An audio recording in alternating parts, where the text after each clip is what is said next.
Bonjour les oris. Aujourd'hui, nous allons voir ensemble comment fabriquer votre première boisson de kombucha. Pour cela, vous aurez besoin de 10 minutes plus un temps de refroidissement du thé. Le temps de fermentation, quant à lui, est de 5 jours environ. Votre boisson de kombucha se prépare en 3 étapes. Vous avez la première fermentation, ou F1 pour les intimes, ensuite la récolte, et enfin la seconde fermentation, ou F2. Et bien sûr, la dégustation. Pour le matériel, on va éviter d'utiliser du métal qui peut s'oxyder et se retrouver dans votre boisson. Donc vous aurez besoin du matériel suivant.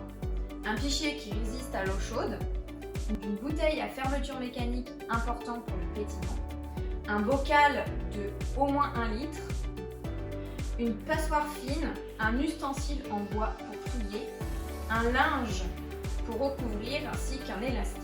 L'hygiène est très importante dans la réalisation de votre kombucha. Veillez à avoir les mains propres, vos ustensiles sont lavés à l'eau très chaude ou au vinaigre. Un plan de travail propre et organisé et tout se passera bien. Pour 1 litre de boisson de kombucha, vous avez besoin d'1 litre d'eau chaude, 5 g de thé noir, 50 g de sucre blanc non raffiné et enfin d'un SCOBY de 50 g en vue. Quelques recommandations avant de nous lancer. Cultiver dans le plaisir et la bonne humeur, patience et expérimentation sont vraiment de mise. Et puis surtout, n'hésitez pas à partager toutes vos expériences avec vos proches. C'est parti pour la première fermentation ou F1. Dans un premier temps, vous allez faire bouillir de l'eau chaude pour préparer votre thé. Je verse ensuite 5 g de thé noir et 1 litre d'eau chaude.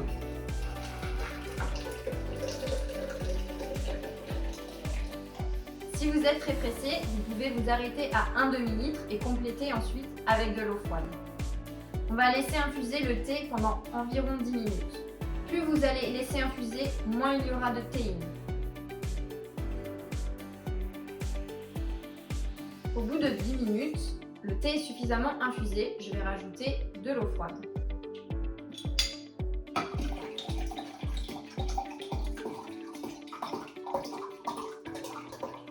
Je filtre ensuite mes feuilles de thé. Aucune feuille de thé ne doit rester dans la préparation. J'ajoute ensuite 50 g de sucre que je vais dissoudre.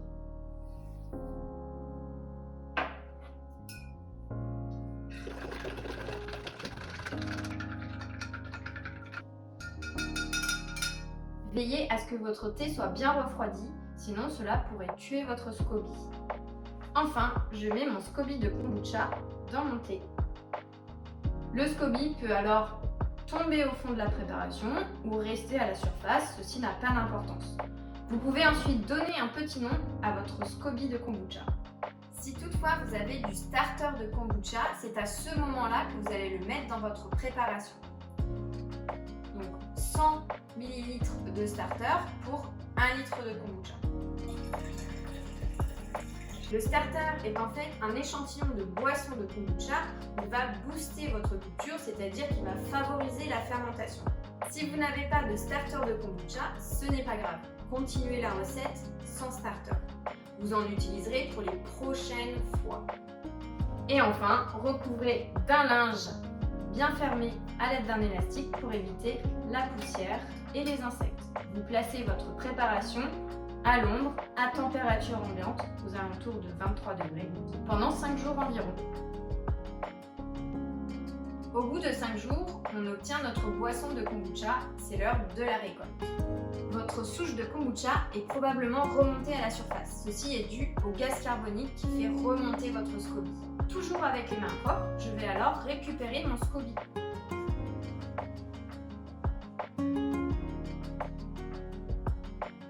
Je le place sur une petite assiette et je vais récolter ma boisson. À ce moment-là, je peux, si je le souhaite, placer une petite passoire pour éviter trop de levure. Je verse alors ma préparation en gardant environ 10% dans mon contenant. Ces 10% là vont servir à conserver mon SCOBY de kombucha. Je le conserve alors de la même manière, à l'abri de la lumière, recouvert d'un linge et à température ambiante. Je verse ensuite mes préparations en bouteille. Je me sers de la bouteille à fermeture mécanique qui va rendre mon kombucha plus pétillant.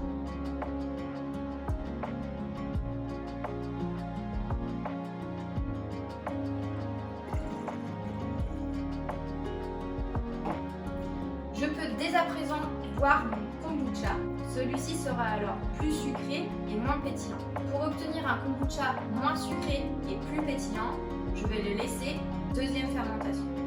La seconde fermentation se passe sans votre SCOBY. Là, c'est uniquement la boisson de kombucha qui est dans votre bouteille, bien fermée. On va la laisser pendant 24 heures, toujours à température ambiante et à l'abri de la lumière.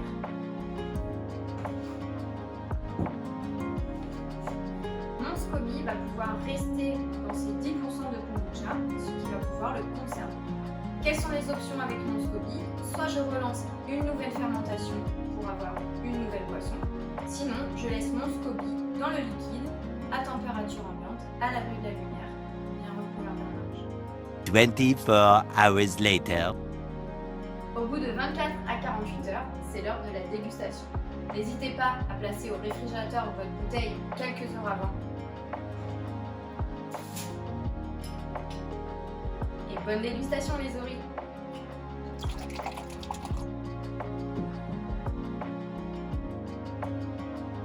Personnellement, j'aime quand le kombucha est fermenté pendant 5 jours. N'hésitez pas à faire vos propres expérimentations en goûtant et en ajustant le temps de fermentation. Vous savez maintenant comment préparer votre kombucha nature. Vous pouvez aussi aromatiser votre kombucha en seconde fermentation. Il y a quelques idées sur notre blog et nous vous en parlerons lors de prochaines vidéos.